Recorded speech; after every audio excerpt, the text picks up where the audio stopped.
Hi, and welcome to the Scientist Sage Sangha. And tonight we are talking about embrace. I'm Nancy Anderson Dolan from Wise Heart Wellness, and I'm so thankful you joined us tonight. We do Sangha every Tuesday evening, and they're available on YouTube to see if you can catch them with us. And tonight, this idea really, there is only really two choices in life. Either you fight life or you embrace life. And if you fight it, you lose. You can't make life go as you want all the time. And but if you embrace it, you become one with it and you'll be lived. Life literally lives through you as you embrace it. So I'm a big fan of embracing all sorts of things because really we know that life is messy. We want to control it, we want to make it go our way and, behave just as we should. But it's just like trying to get your hair to go a certain way at the last moment and it won't. There's so many things that aren't going to happen. Our carefully crafted plans often just, move out into disarray. So I used to think that really, if I worked hard enough, if I, managed things well enough, it would go a certain way. And that my life wasn't going that way.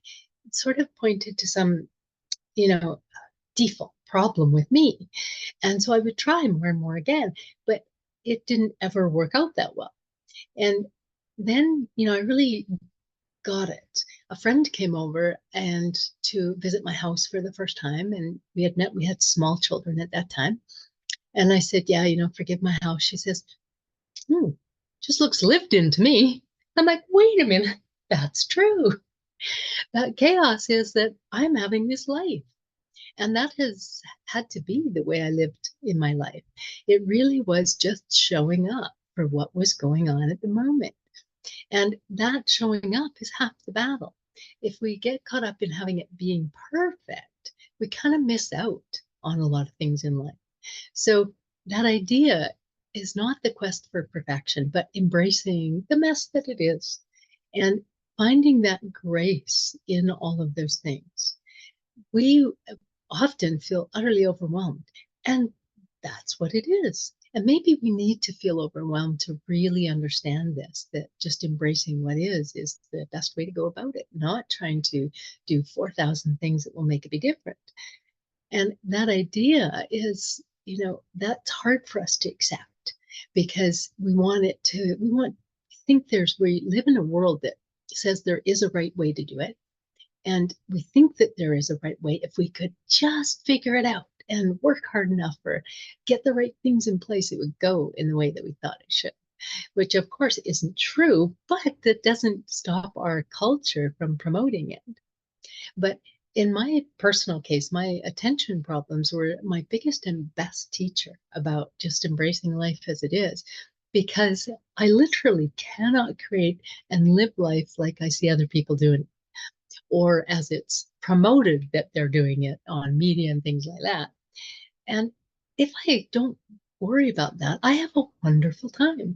A lot of my attention things take me down rabbit holes that are so interesting, take me to places that I wouldn't have gone if I didn't have those attention things. I have interesting encounters, all sorts of things. So I can truly enjoy my life that way if I let myself. And so learning our lessons from our mass is a really important part of life.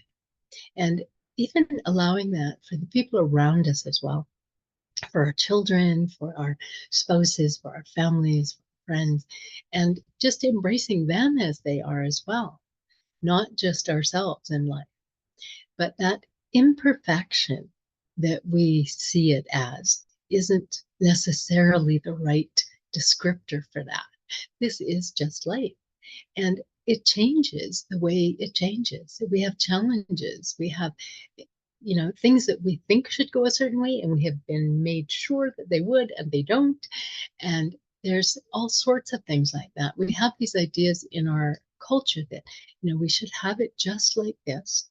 And if it's not like that, then you're doing something wrong. And there's so much media out there about how to do it right, all sorts of things like that. But the idea of Japanese concept of wabi-sabi is accepting imperfection. But really, we spoke about that in a past Sangha, and it's more than that. It's about finding beauty in those imperfections. And it inspired me to accept myself as I am and my unique journey so that my journey isn't laid out. It can't be foretold. There'll be all sorts of plot twists as we go along. And if I can accept those plot twists, I can enjoy the adventure. So this idea is also that these things that we think it should be like, the more, better, best that often media presents, it's a moving target. So when we get to where we think there'll be this is it. This is what I was reaching for. Now things are good. The target moves and there's a new thing. So the idea that we are in life to not live life, that the life we're in isn't exactly real. It'll be real when we get the house, the job, the vacation, party, the promotion, the achievement, etc. Those are the things that we should be hunting. And it's not true. The satisfaction in life often comes when we slow down and we just are present in our lives, just showing up. Otherwise, we are in that state of chronic dissatisfaction and the restlessness that actually drains the joy out of all of the everyday pleasures that we could be embraced. We put off our enjoyment and relaxation and the satisfaction until something else happens. And life isn't made up of those big things back to back. It's made up of all these lovely little ordinary moments that we can find beauty in. One of the things that I am just enjoying so deeply right now is I have a very small dog that likes to lay right against my body when I sleep. And I wake up, that's the first thing I feel is this soft little body. And it's like, oh, there she is. And those kinds of things are really lovely. And it might be the smell of meal cooking or the anticipation part of taking a trip. There is as much enjoyment in the anticipation of something as there is in the actual event. And a lot of people miss that. And they're so busy getting ready for the event that they're missing that incredibly enjoyable anticipation. Because otherwise, sometimes we get to the event, and the event is smaller or shorter or whatever, and we're like, oh, that wasn't as good as I thought it would be. But because we haven't enjoyed the anticipation, the actual being present in the event, not trying to control it, and then the afterwards of remembering the event. So we want to be present in each of those states. So the the very first part is about embracing you. Because if you don't embrace you, then you're not present for anything else. And it's really challenging. I have had so many people really debate this with me in my clinical practice. And they like, no, well, if I embrace myself the way I am right now, I won't ever get any better than I am. And it's like, that's not actually true. When we embrace that, the reverse is true. When we embrace who we are right now and how it is, it actually allows us to move forward to the next moment, embracing both what we have and what we desire, not demand. Because when we demand, we're tied up in ways that take us out of the present moment. But maybe somebody wants to be kinder or healthier or more present or just being able to do something or whatever it is. But if they can be in that moment where they are right now, they can go, oh, here's a way that I could move forward. And this is really challenging because we want to be at the end point of the thing instead of the next small, tiny little bit of change. And we can enjoy the process of where we're going, wherever it is taking us, but not if we can't be here in the moment, because then there's no process. There's just here in the moment and dissatisfaction. And it's challenging that we need to embrace both, who we are right now, who we want to be, and the small steps, the next viable step, the next guided viable step. Because we look around in our culture and go, oh, if that's the way to do it. And we're marketed to in that way, where it's like, here is the 5 things you need to do in this order at this speed, and then you will be enjoying life. And of course, it doesn't go that way because all of us have different paths. It doesn't matter what is going on, whether it's going through an educational path or a job path or a wellness path. We all have our own things going on. But we can find out from where we are, where we're delusional about life, like, yes, I'm going to lose 40 pounds by next week. Or I'm going to finish school in a shortened timeline. Or I'm going to go to school, know exactly what I want to do, and come out the other end and it'll all be ready to go. And that's not how it is for a lot of us. Lots of people go to school for a long time, then get out and find out they're going to do something else entirely with their lives. They, find out that they have some physical issue that they have to deal with before they can truly be well. There's so many things. And that's the journey, though. I have met so many amazing people on the journey that I was headed somewhere else on. And they have become close friends, they've become trusted advisors. It is truly amazing.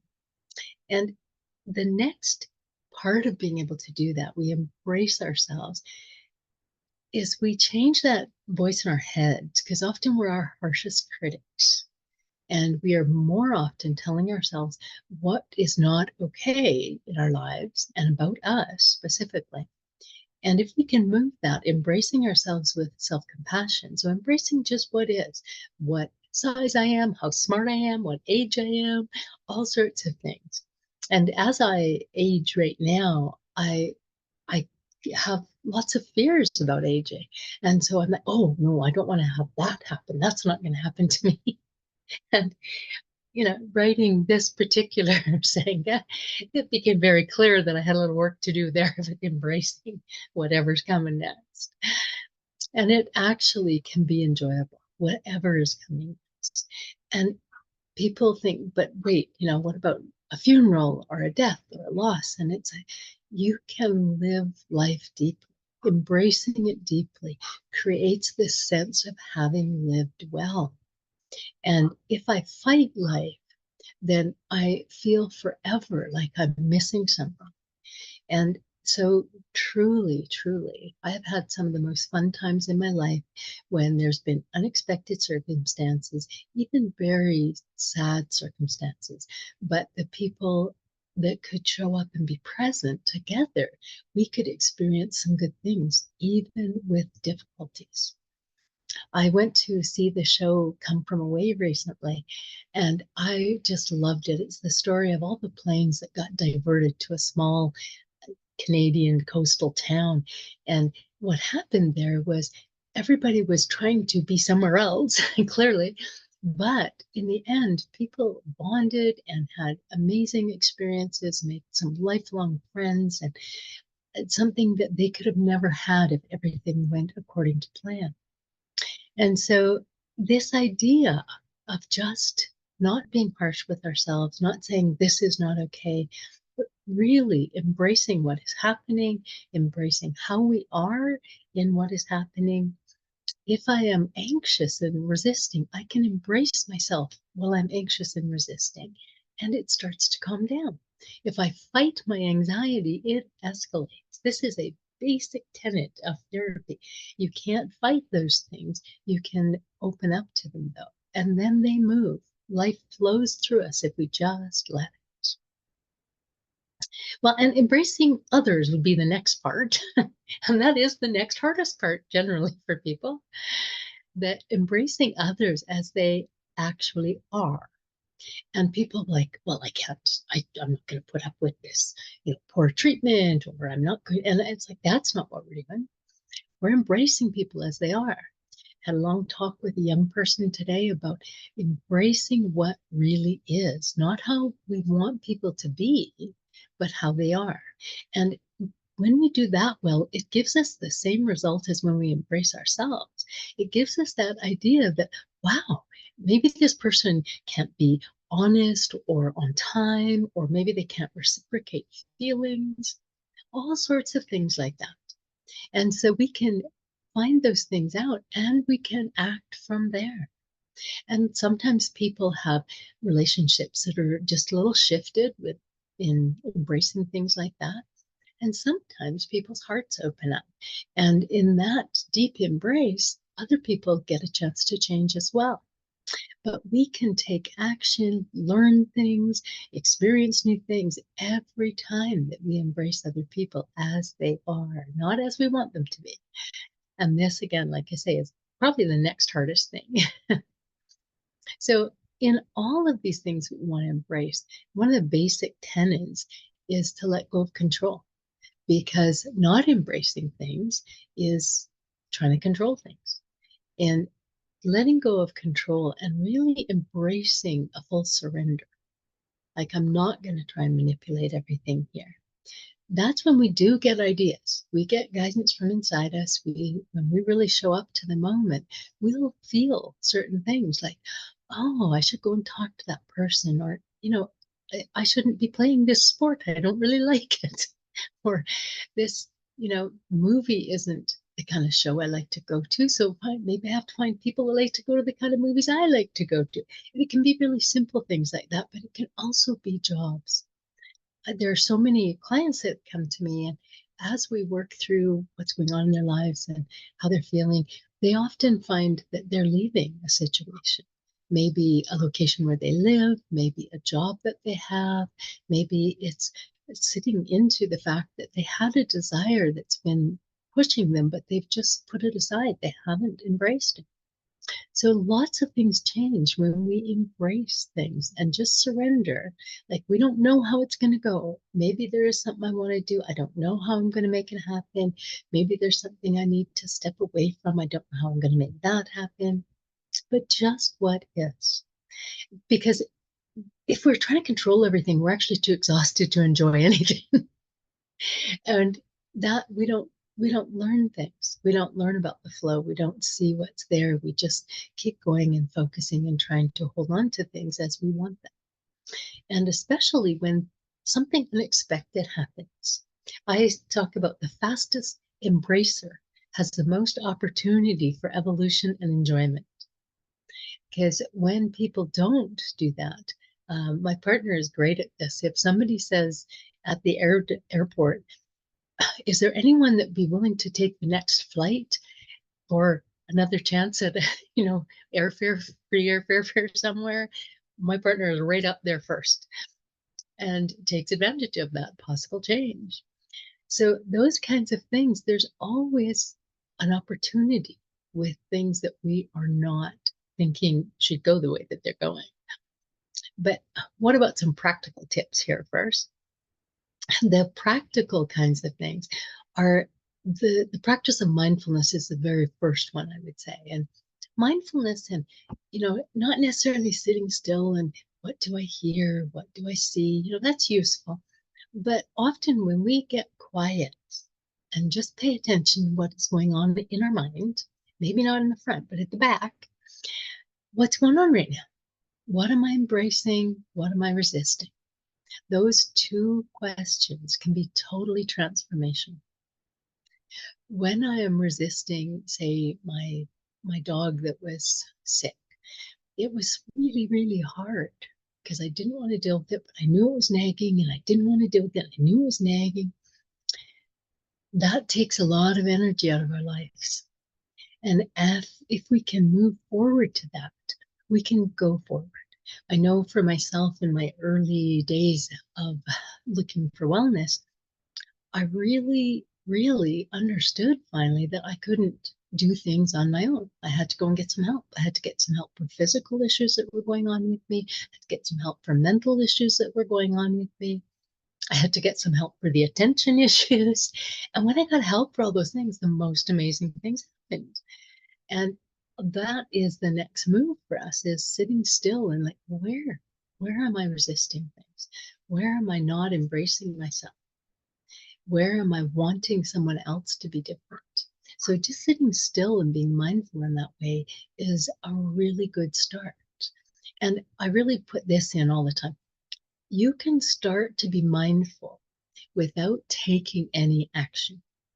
So someone says, well, I don't like the way I feel in my body. I'm like, okay, you can just sit with that feeling and notice that.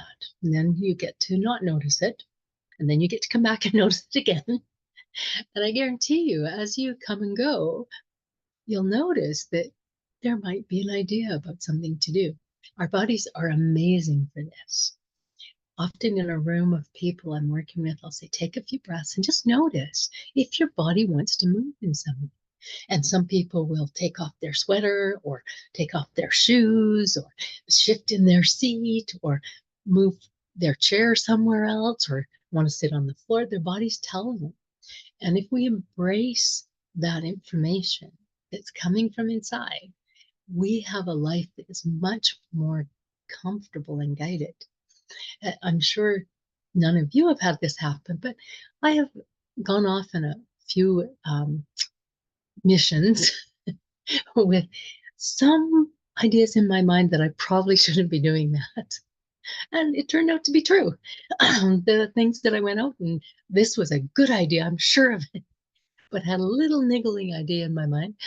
They didn't turn out that way. And if I can just embrace that, then I go, all right, that's what happens when I don't pay attention. And I can embrace what my body and brain are trying to tell me. And so that idea about just whether it's chaos you're embracing or whether it's quiet, whether it's happiness or sadness, or whether it's a thought, just whatever it is, you keep coming back to it and it distills into wonderful information for you. The other thing that I encourage people to do is set intentions and routines. So these are not rules, okay? This is how I want to be, and this is what I can do to support it. So I like to be waking up enthusiastically in my life. So literally before my feet hit the floor, when I open my eyes, I start with gratitude and I say, oh, yes, I'm awake. I'm awake. I have this soft little fuzzy dog. I am so grateful for these big trees in my backyard. I am so grateful that I have a home and a life and things to do today and places that I can go and I'm going to help people and I get to do these things. This is one wording change that I encourage people to make. Often people are talking about I have to do these things and changing the intent from I have to I want to or I get to is really interesting because they find that is the way of embracing their life. If I say I get to do these things, I feel differently about it. And if I say I have to do these things, you can tell you are in resistance if those words are coming out of your mouth. So that way, then I ask to be guided and graced. I want to be guided and graced. And then I breathe into my body so it can relax and know that we're going to get up in a minute. And so that intention about how to go through the day, one of the things I ask is, who am I going to help today? And so I set the intention that I just want to be of service in the world. And that often comes true. And it doesn't matter what you say, but what you think is what you intend. So when you say it out loud, you can hear yourself. I don't know about you, but I have some muttering in the background a lot of the time that shows me I'm resisting things. Like, oh, it's too early and I don't have enough time to do this. And, rah, rah, rah, rah, rah. And if I pay attention to that and go, oh, wait a minute, let me relax and just embrace the day instead of trying to rearrange it in a way that maybe I can't even reach. So that idea about just being intentional and having routines that work for you to move forward in the day, being able to embrace it. The other, and sort of, this is almost, through the day, we'll say, celebrating things that are going well.